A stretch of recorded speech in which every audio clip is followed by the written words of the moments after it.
மக்களே அனைவருக்கும் வணக்கம். விசிலடி ஷோவுக்கு உங்களை வரவேற்கிறேன். நேற்று வந்து ஆர்ஆருக்கும் சிஎஸ்கேக்கும் சூப்பரான மேட்ச் நடந்தது. அதை பற்றி பேசுகிறதுக்காக ஸ்ரீராம் சார் இணைஞ்சிருக்காங்க. வழக்கம் போல் சிஎஸ்கே ஃபேன் விக்கி இணைஞ்சிருக்காங்க. சார், சிஎஸ்கே நேற்று எங்கே சார் மேட்ச் விட்டாங்கன்னு நினைக்கிறீங்க? ஷோவோட பேர் என்ன சொன்னீங்க? விசிலடி. நம்ம யாராலாவது நேற்றுக்கு விசில் அடிக்க முடிஞ்சுதா? அப்பே இல்லை. விசில் அடிக்கிற மாதிரி இன்னும் சிஎஸ்கே ஆடலை இந்த டோர்னமெண்ட்டில். நிறைய இடத்துல கோட்டை விட்டாங்க. 1-2 1000 விஷயங்கள் பேசலாம். பட் என்னை பொறுத்த வரைக்கும் டாஸை ஜெயிச்சு ஏன் பேட்டிங் ஆடலை, அதுதான் ஒரு மிகப்பெரிய கொஸ்டின் மார்க்கு. அதுவும் கவுகாத்தி மாதிரியான விக்கெட்டில் என்ன மாதிரியான கண்டிஷன்ஸ் கிடைக்குன்னு உங்களுக்கு தெரியாது.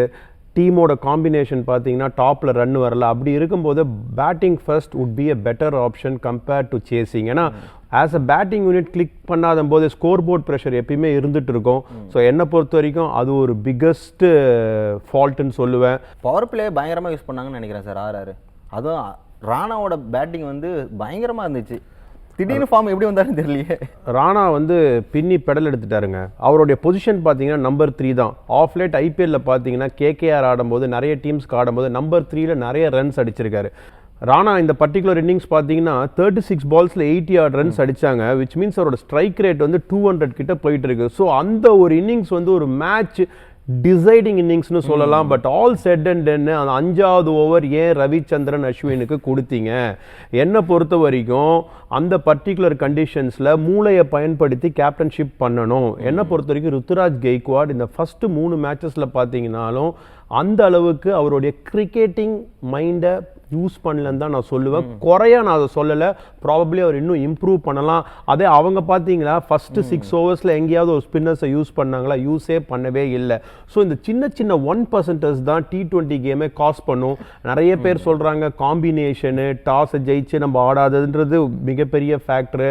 அதே மாதிரி வந்து ஓவர்சீஸ் ஸ்லாட்டை பற்றி பேசுகிறாங்க.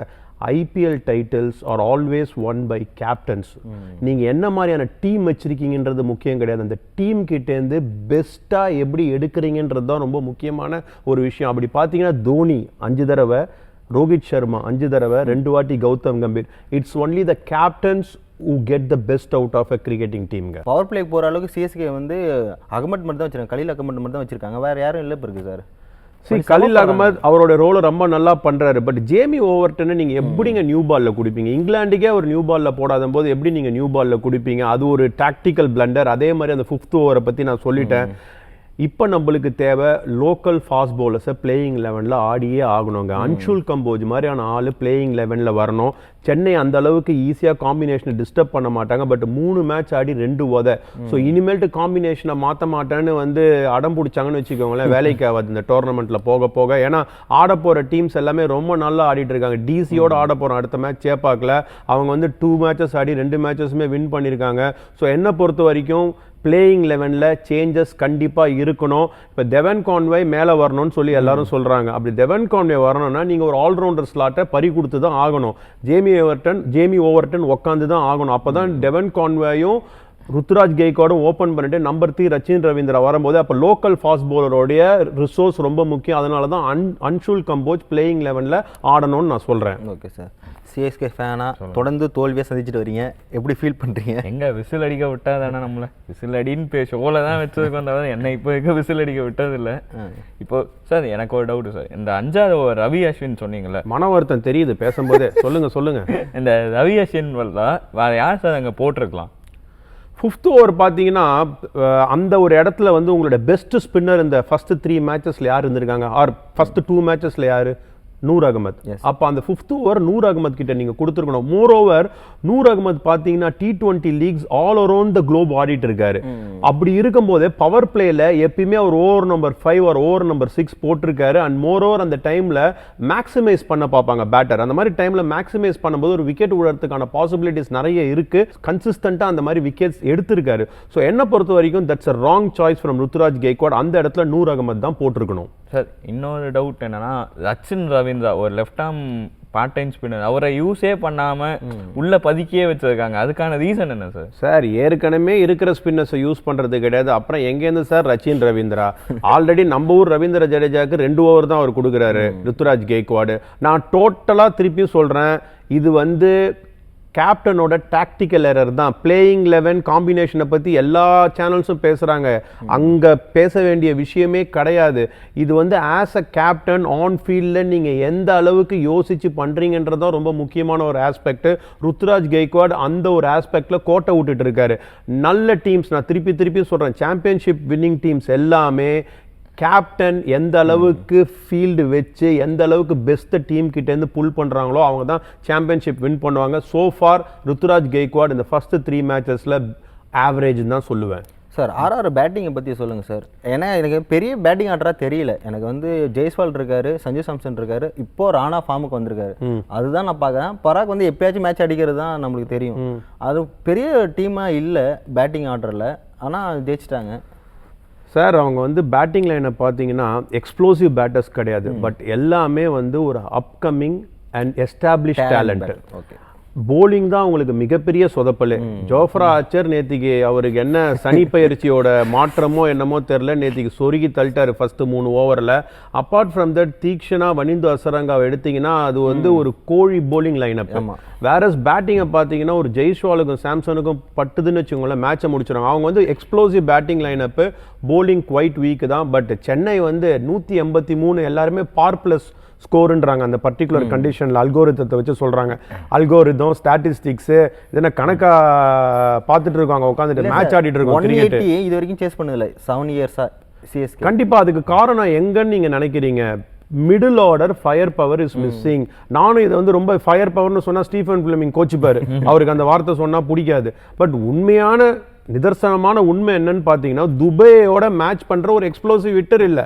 அதுக்கு தான் ஜேமி ஓவர்டன் நேத்திக்கு இருந்து. ஜேமி ஓவர்டன் நேத்திக்கு எங்கே வந்திருக்கணும்?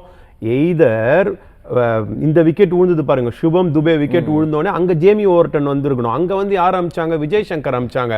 விஜய் சங்கர் நல்ல பிளேயர் தான், பட் அந்த இடத்துல run rate almost close to 12 runs per over போயிடுச்சு. அந்த மாதிரி டைம்ல பவுண்டரிஸை கிளியர் பண்ணக்கூடிய பிளேயர்ஸ் தான் நீங்கள் அனுப்பணும். இதெல்லாம் இந்த மாதிரி சின்ன சின்ன தவறுகளால் தான் சிஎஸ்கே இந்த 2 மேட்சை நான் கோட்டை விட்டாங்கன்னு சொல்லுவேன். பட் என்னை பொறுத்த வரைக்கும் கவலையான நிலைமையில சிஎஸ்கே டீம் கிடையாது. ரசிகர்கள் தான் ரொம்ப கவலைப்படுறாங்க. But CSK is known for comeback. நம்ம அதை கண்டிப்பாக பார்ப்போம். நெக்ஸ்ட் கொஸ்டின் என்னன்னா, அந்த 10 ரன் ரொம்ப டிபெண்ட் பண்ணுறாங்களா டெத்தில்? கண்டிப்பாங்க. என்ன பியூட்டிஃபுல்லாக போட்டார் 10 ரன். அந்த ஓவர் வந்து ரயன் பராக சொருகி தள்ளிட்டாருங்க. அந்த கையில் ரிஸ்டில் அடி வாங்கினார். அதுக்கு அடுத்த பால் ரயன் பராக கை கால்லாம் உதற ஆரம்பிச்சிச்சு. என்ன டெட்லி யாக்கரு. அந்த பர்டிகுலர் ஓவர் பார்த்தீங்கன்னா 145 km/h போட்டார். 10 ரன் அந்த ஸ்லாக் ஓவர்ஸுக்கு ஒரு வைட்டல் காக் இந்த wheel for Chennai Super Kings. அவரை எந்த காரணத்துலையும் கை வைக்க மாட்டாங்க. நான் திருப்பியும் சொல்கிறது, 10 ரனாவும் கலீலும் நல்லா போட்டுட்டு இருக்காங்க. அவருக்கு சப்போர்ட் பண்ணுற மாதிரி ஒரு நல்ல local seamer Anshul Kamboj will be the answer for Chennai Super Kings. Sir RR bowling வருவோம். அசரங்கா, தீக்ஷனா அவங்கள தவிர்த்து பாக்கி எந்த பவுலரும் எனக்கு பெரிய ஆச்சர் இருக்காரு. ஆனால் அவரும் அடி வாங்கிட்டு இருந்தார், திடீர்னு ஃபார்முக்கு வந்தார். பட் பெரிய பவுலிங் லைனப்பும் இல்லை சார். ஏன்னா அசரங்கா எப்போ ஐபிஎல் பெரிய ஃபார்ம் கிடையாது, ஆனால் அவர் இன்னைக்கு நல்லா போட்டார். அங்கே பவுலிங்கும் ஆர்டரும் கொஞ்சம் ரொம்ப சொதப்பால் தான் இருக்குது சார் ஆர்ஆர் பொறுத்த வரைக்கும். கண்டிப்பாக, அதாவது எல்லா கிரிக்கெட்டர்ஸ்க்கும் ஒரு நல்ல நாள் வரும். நேத்திக்கு அசரங்காவோட டே. நான் அவரை வந்து ஒரு கோழி போலரு, வேலைக்காகாத போலர்லாம் நான் சொல்லவே மாட்டேன். நம்ம மற்றவங்கள மாதிரி வந்து கிரிட்டிசைஸ் பண்ணுறதுக்காக நம்ம இந்த ஷோ பண்ணல. நம்ம கிரிக்கெட்டிங் ஆங்கிளில் சொல்கிறதுக்காக தான், நம்ம மக்களுக்கு நம்ம சொல்கிறதுக்காக தான் இங்கே உட்காந்துட்டு இருக்கோம். என்னை பொறுத்த வரைக்கும் அசரங்கா நேத்திக்கு என்ன பியூட்டிஃபுல்லாக அவரோட கூகுளிஸை எக்ஸிக்யூட் பண்ணாருன்னு பார்த்தீங்களா? பர்டிகுலர்லி விஜய் சங்கருக்கு வந்த ஃபர்ஸ்ட் பாலே பேட் அண்ட் பேடுக்கு நடுவில் போச்சு, அச்சுன்னு போயிருக்கணும், மிஸ் ஆயிடுச்சு. அதே மாதிரி ருத்துராஜ் கெய்க்வாட் ஒரு கூகுளியை பிக் பண்ணி டீப் மிட் விக்கெட் மேலே 6 அடிச்சாரு. அடுத்த பால் ஓடி வந்து லெக் ஸ்பின் மாதிரி போட்டு வைட் அவுட் சைட் ஆஃப் தம் போட்டதுனால தான் அவருக்கு எலிவேஷன் கிடைக்கல அந்த ஷாட் அடிக்கிறதுக்கு, அவுட் ஆனார். ஸோ ரொம்ப கிளவராக போட்டார் Wanindu Hasaranga. Hats off to spell. அந்த ஸ்பெல்லை நீங்கள் எடுத்தீங்கன்னு வச்சுக்கோங்களேன், துபையோட கேட்ச் எல்லாரும் சொல்கிறாங்க இந்த காம்பினேஷனு, இந்த தருணம், இந்த ஜங்ஷன்ன்றாங்க. பட் ரயன் பராக அள்ளி எத்துன்னு போனாங்க அந்த கேட்சை. சும்மா அழகாக ஒரு மல்லிப்பூவை கிள்ற மாதிரி கிள்ளி எத்துன்னு போவான்னு நினச்சோம். ஆனால் பறந்து ஸ்விம்மிங் பூலில் விடுற மாதிரி அந்த கேட்சை அள்ளின்னு போனது தான் கேம் சேஞ்சிங். அந்த one moment of brilliance cost the game for CSK. அந்த ஒரு கேட்ச் மொத்தமாக மாற்றி விட்டுச்சு சார். ஆக்சுவலி அசுரங்க ஒரு 6 கொடுக்குறாரு, விக்கெட் எடுக்கிறாரு, 6 கொடுக்குறாரு, விக்கெட் எடுக்கிறாரு. அசரங்கா எப்பயுமே கொஞ்சம் வாழி வழங்குவார். தானப்பிரபு தான் அவர். ஆனால் எப்பயுமே ஒரு 2 விக்கெட் எடுத்துருவார். 4 over 40 run 2 wicket. எல்லா லீக்ஸ்லையும் பாருங்க அவர் ஸ்பெல்ல ஸ்டாட்டிஸ்டிக்ஸ் நான் சொல்றது கண்டிப்பா நடந்திருக்கும். பட் 24ல இருந்து 92 விக்கெட்ஸ் எடுத்திருக்காரு சார், ஹையஸ்ட் விக்கெட் டேக்கரா. சார் இந்த ஃபார்மேட்ல நீங்க எவ்வளவு வேணாலும் ரன் கொடுங்க சார், விக்கெட் எடுக்கிறது ரொம்ப முக்கியம். நீங்க 40 ரன் கொடுத்தா கூட 2 வைட்டல் விக்கெட் எடுத்தீங்கன்னு வச்சீங்கன்னா ஓவரால் வந்து ரிசல்ட் ஆஃப் த கேமே மாறி போயிடும். அசரங்கா சூப்பர்பா நேத்திக்கு அவரோட ரோலை பண்ணாரு. லக்கு கிக்கெல்லாம் எதுவுமே சொல்ல மாட்டேன், பட் அந்த கேட்சுங்க, அந்த கேட்சை வந்து நான் மறக்கவே மாட்டேன். One of the catches of the டோர்னமெண்ட்னு சொல்லுவேன். சார் எனக்கு முக்கியமான ஒரு கேள்வி, எல்லா டீம்லேயும் யங்ஸ்டர்ஸ்க்கு வந்து புதுசாக ஒரு வாய்ப்பு கொடுக்குறாங்க, அவங்கள குரூப் பண்ணுறாங்க. ஆனால் சிஎஸ்கே அதை தவற விடுறாங்களோ, அங்கே தான் சொதப்புறாங்களோ? 18 வருஷமா ஐபிஎல் எடுத்து பார்த்துருந்தீங்கன்னா சிஎஸ்கே அன்கேப்டு பிளேயர்ஸை க்ரூம் பண்ண மாதிரி சரித்திரமே கிடையாது. ருத்துராஜ் கெய்க்வாடுன்ற ஒரு பிளேயர் தான் எடுத்துன்னு வந்து க்ரூம் பண்ணாங்க. அவங்க எப்பயுமே சீசன்டு கேப்டு பிளேயர்ஸ்க்கு தான் போவாங்க. அதுதான் சிஎஸ்கேவோட ஸ்ட்ரென்த் ஓவர் த இயர்ஸ். இப்போ கூட இந்த 3 மேட்ச் ஆடி 1 வின்னு 2 உதை இருந்தால் கூட நியூ பிளேயர்ஸை எக்ஸ்பெரிமெண்ட்டே பண்ண மாட்டாங்க.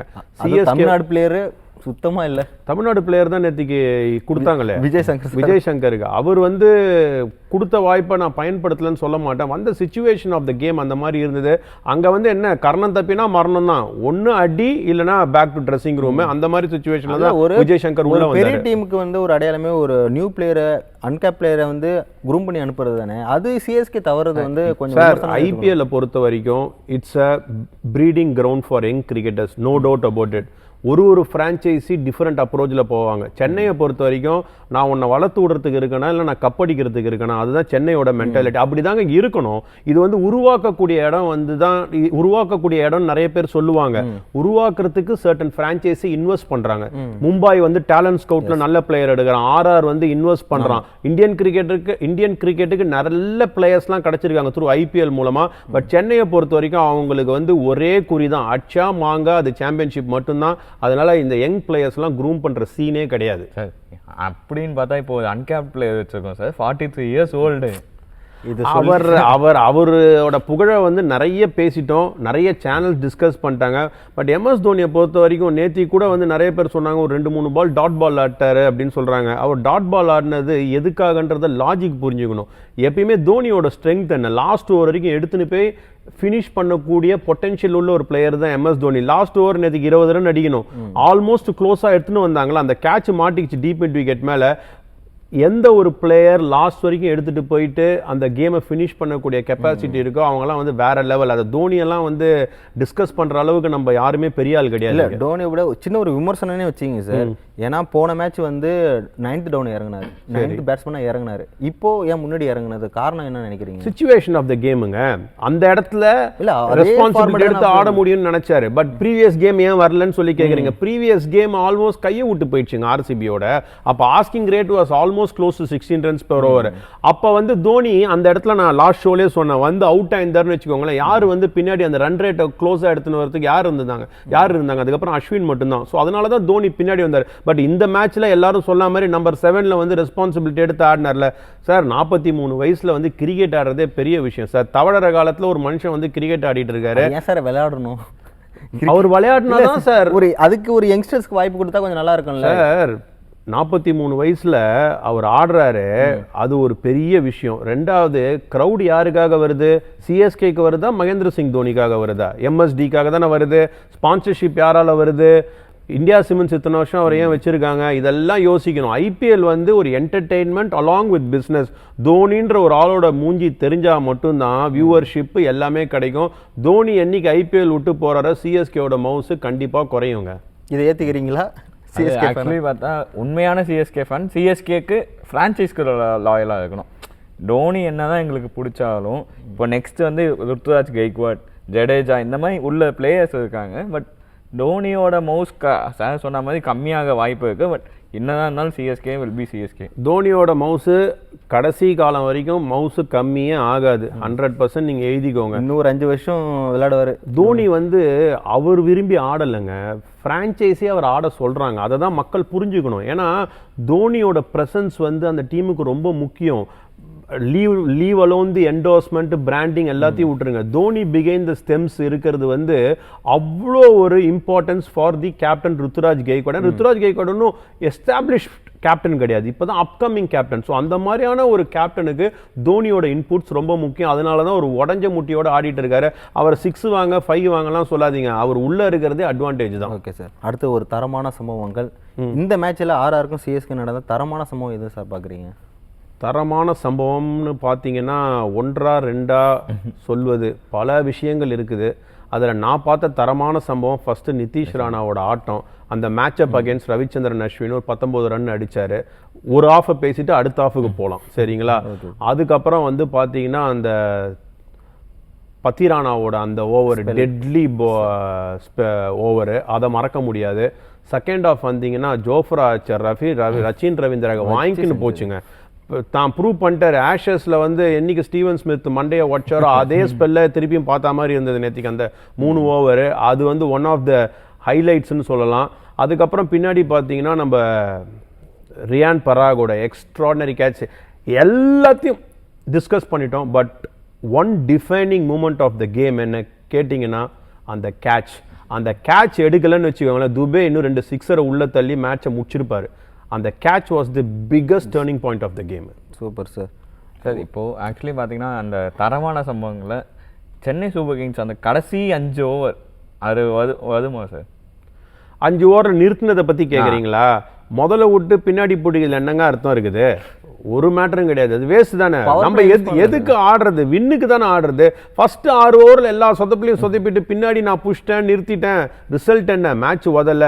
நான் திருப்பியும் சிஎஸ்கே ரசிகராக பேசல, நான் வந்து கிரிக்கெட்டிங் ஆங்கிளில் மட்டும்தான் சொல்கிறேன். நான் சொல்கிறது ஆர்ஷா இருந்தாலும் பட் நான் பேசுறது உண்மையை பேசுறதுக்காக தான் இங்கே உட்காந்துட்டு இருக்கேன்.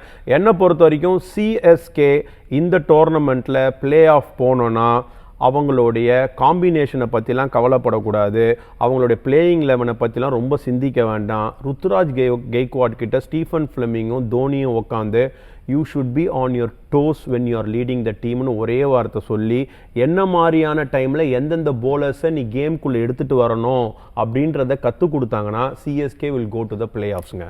அடுத்தது என்ன சார்? அடுத்து டிசி கூட சூப்பர் ஃபார்மில் இருக்காங்க, பவுலிங் செம்ம வெயிட்டாக இருக்காங்க. ஸ்டார்க்கு சரியான ஃபார்முக்கு வந்துட்டார். நடராஜன் உள்ளே வருவார்னு எதிர்பார்க்குறேன். எப்படி சார் இருக்குது டிசி கூட? டிசியோட நம்ம சேப்பாக்கில் ஆடுறோம், கரெக்டாக?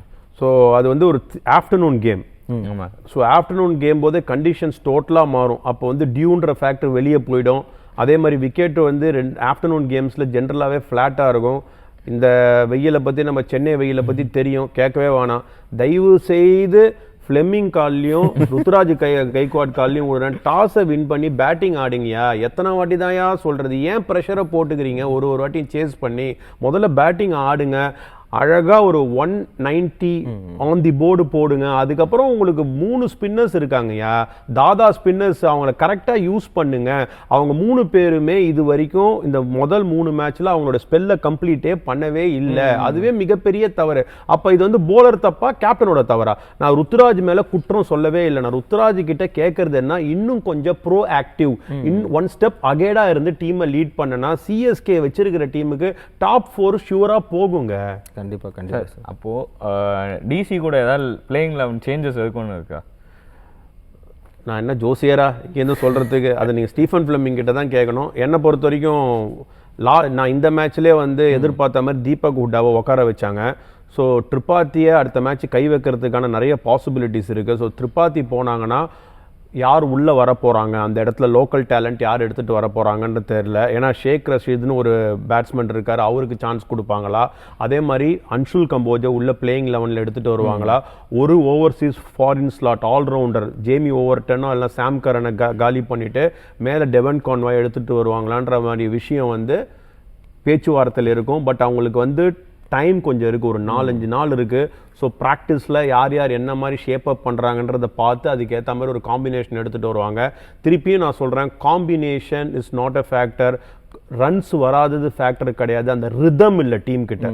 Rhythm is very important. அந்த ரிதமாக அந்த டீம் 11 பேர் ஆட மாட்டேன்றாங்க.